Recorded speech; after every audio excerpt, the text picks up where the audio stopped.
We've come to the fourth in a series of worship services on our church's religious values. Now, you may have guessed from our opening reading that the value we'll be talking about today is courage, which we've defined as to live lives of honesty, vulnerability, and beauty. I have to say that I'm feeling a sense of serendipity to be talking about this particular topic on the fourth Sunday in February, because last year on the fourth Sunday in February, this church had the courage to ordain me into the Unitarian Universalist ministry. Thank you. But even more so because the very first sermon I ever did in any Unitarian Universalist church, this one several years ago when I was still a lay leader, was also on the topic of courage. Don't worry, I'm not going to subject you to that sermon now. But I do want to continue this thought about serendipity a little further, because then in March of last year, I talked about vulnerability. And I told the story of how, having grown up as the oldest child in a single-parent family, when I am under conditions of heavy stress, I can sort of slip into this set of unconscious behavioral patterns called over-functioning. I can get a little bit perfectionistic, and I can think it's my job to take care of everyone else. And I described how many years ago now, when my grandfather, who I was very close to, died, I did exactly that. I went over there and I started trying to take care of everyone else and everything. And that was partially a way of avoiding my own feelings of grief, at least for a little while. Now the thing is, whatever our unconscious patterns, we can slip into those sort of without realizing it often. Because what happens is when we're experiencing heavy anxiety or heavy emotions of some kind, the older, the more ancient part of our brain, the amygdala, or what a friend of mine likes to call our lizard brain, can kind of sneak in and take over without our even consciously realizing it. So then in early April of last year, when I got the call one morning that my stepfather, Ty, had died, do you think I listened to my own preaching from the sermon I had just done? Nope.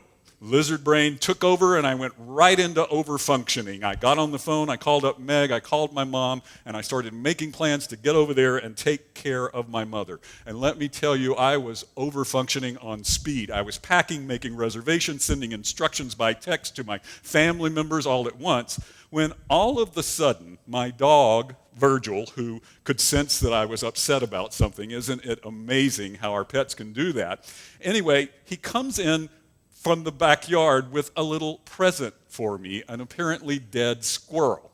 And he drops this apparently dead squirrel in this little container by the door where they keep their leashes and looks up at me like, "There, do you feel better now?" Unfortunately, the squirrel had only been playing dead, so suddenly I hear this noise, and the squirrel jumps out, runs across, gets behind the refrigerator with Virgil chasing closely behind. So now I've got a half-dead bleeding squirrel behind the refrigerator and a crazed dog, and do you think even then I slipped out of over-functioning amygdala brain? Oh no.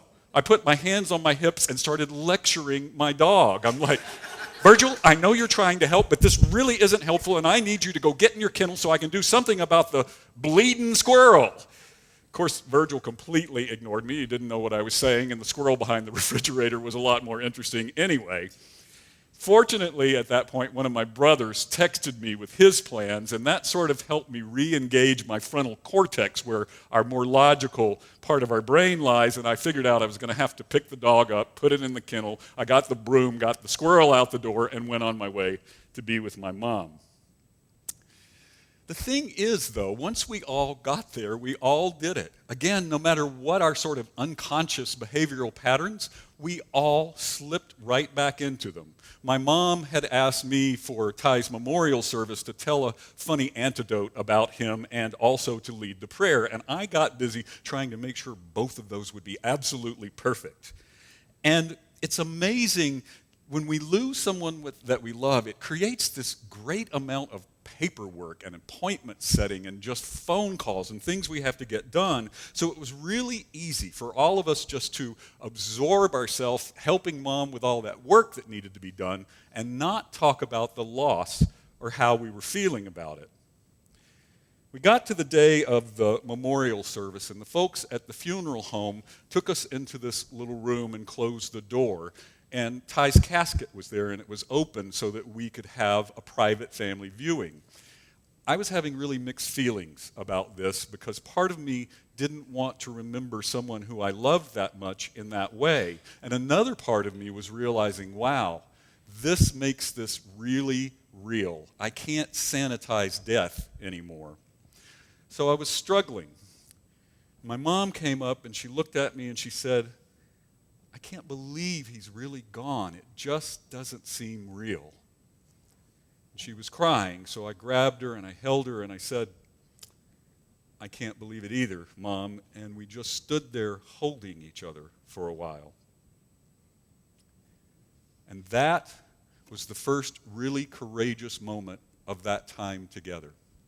Now, don't get me wrong, all those other things we were doing were necessary, and I think sometimes, just like when we're physically injured, we need to anesthetize for a while. We need to numb the pain. It's just that we don't want that to become a habit. We don't want to get addicted to whatever our way of numbing might be. We don't want to make it a part of our daily life. So my mom had shown real courage by breaking through all of the rest of that stuff we'd been doing and expressing an honest and vulnerable truth. And in doing that, she created this little small beautiful moment even in the middle of our grieving. Dr. Brene Brown, the shame and vulnerability researcher I've talked about before, has a term for this that I really love. She calls it ordinary courage. It's when we live our lives in an authentic, vulnerable, very real way. We're willing to speak about what we're feeling, even when it's difficult. We don't numb the bad stuff for too long so that we can feel the fullness of the great stuff, the connection, the belonging, the joy, the love. As we talk about courage, I want to be careful to talk about both what we mean by courage and what we don't mean by courage. I think courage is not thrill-seeking or foolhardiness. I don't think it's being fearless. I think we need fear. It's a survival mechanism. When the lion or other predator is charging at us, we need our anxiety to kick in that flight, fight, or freeze response so that we'll have a chance to survive. It's just when these unconscious things are going on in our daily lives, in our relationships with those who we love, where it can become a problem.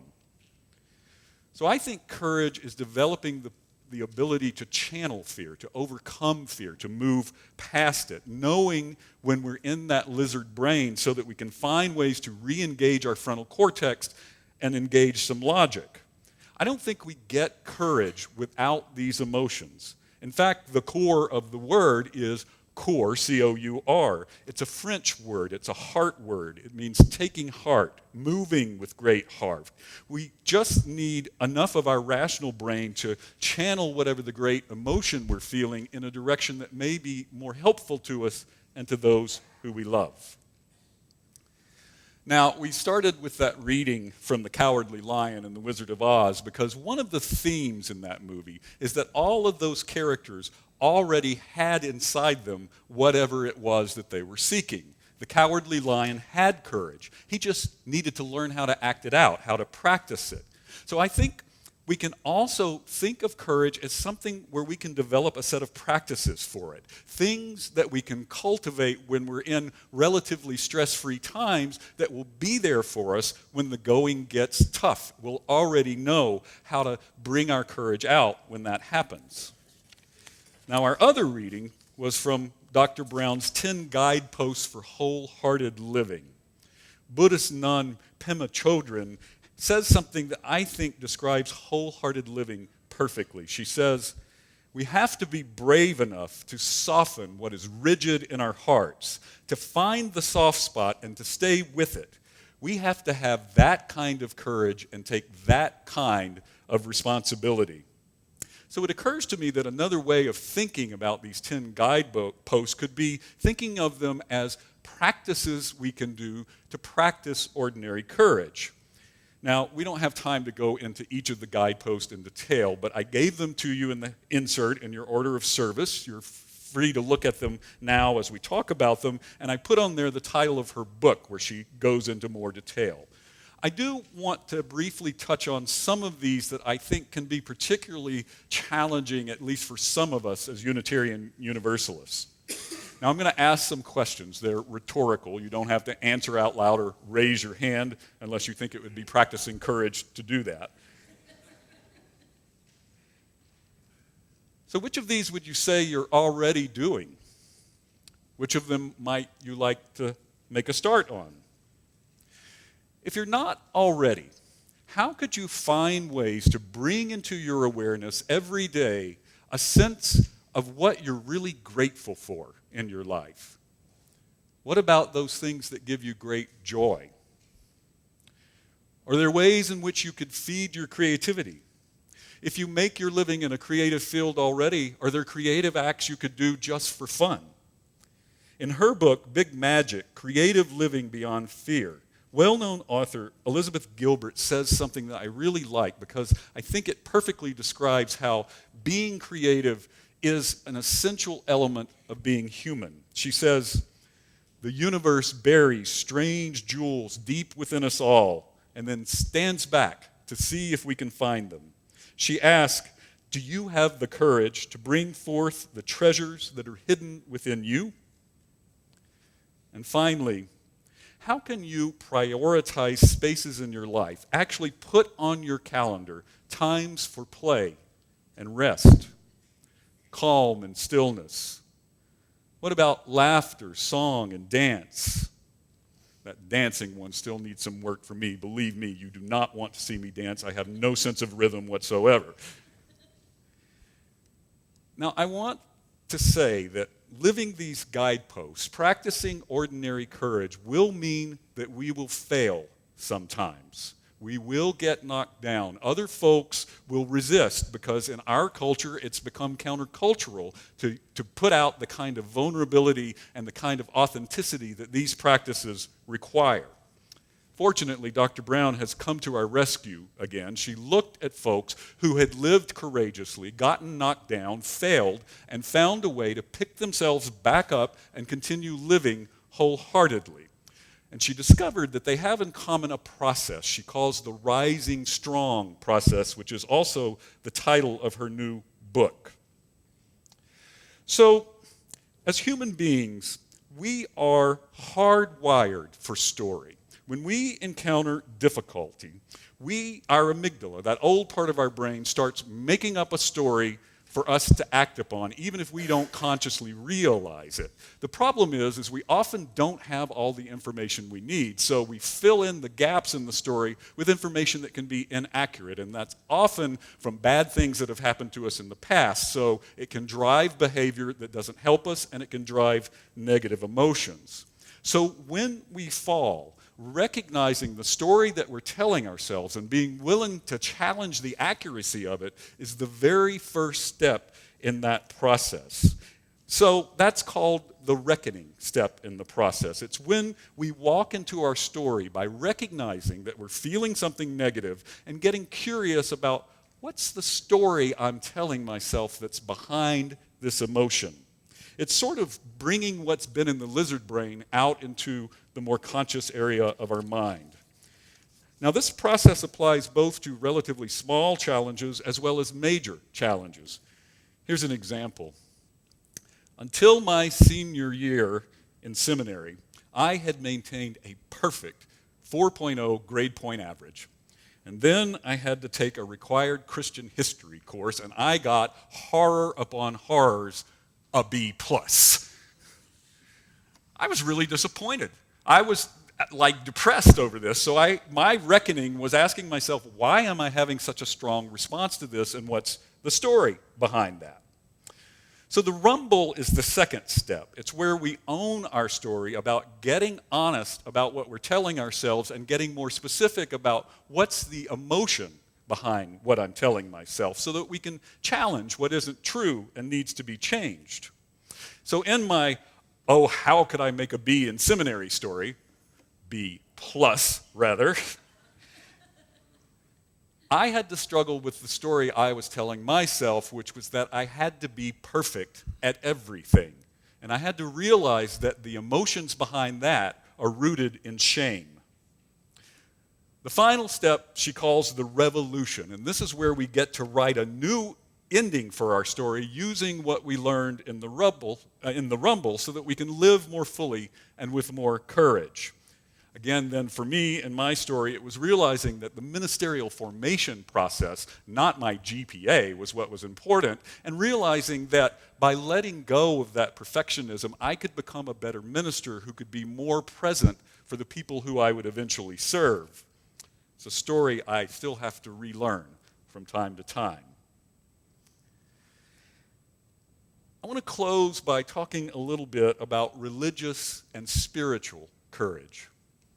I think that the things we do in church, worship, fellowship, faith development, serving on the board and committees, all of our activities in ministry, these are spaces where we can create a place where we can practice these guideposts with one another, where we can practice ordinary courage. I think church is a place where we can hold one another's vulnerability with tenderness, kindness, and love, treating it as sacred, and that by doing that, we encourage courage in each other. Our social justice and interfaith programs then become how we channel this ordinary courage out into a world that needs us to take extraordinarily brave stances. When I think about the damage that's already been done by climate change and how it will get worse before it has any chance of getting better, when I think of the challenges we face dismantling racism and other forms of oppression, I think we're going to need to build up a resilience that can come out of practicing ordinary courage together in a religious setting. Finally, spiritual courage. For this, I want to go back to that guidepost about cultivating intuition and trusting faith, letting go of the need for certainty.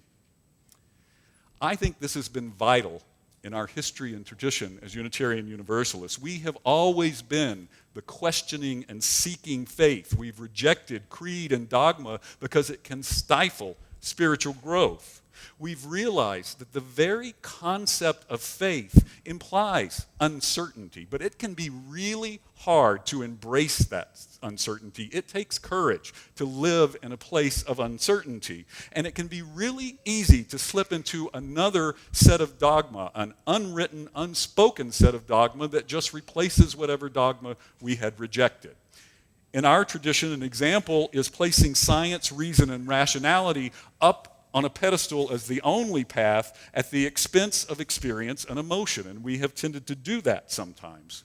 But I think we are the faith where science and religion can hold each other in a warm embrace that expands the reach and depth of each and continually moves us into a profound sense of wonder and awe and mystery. That's a place where many of us experience the divine, or some would say they experience that which is ultimate, or an interconnectedness that moves us far beyond each of us as individuals. May we continue to practice the spiritual courage that allows us the strength to embrace uncertainty so that we can live in that spot of mystery and awe and wonder more and more and more. Amen.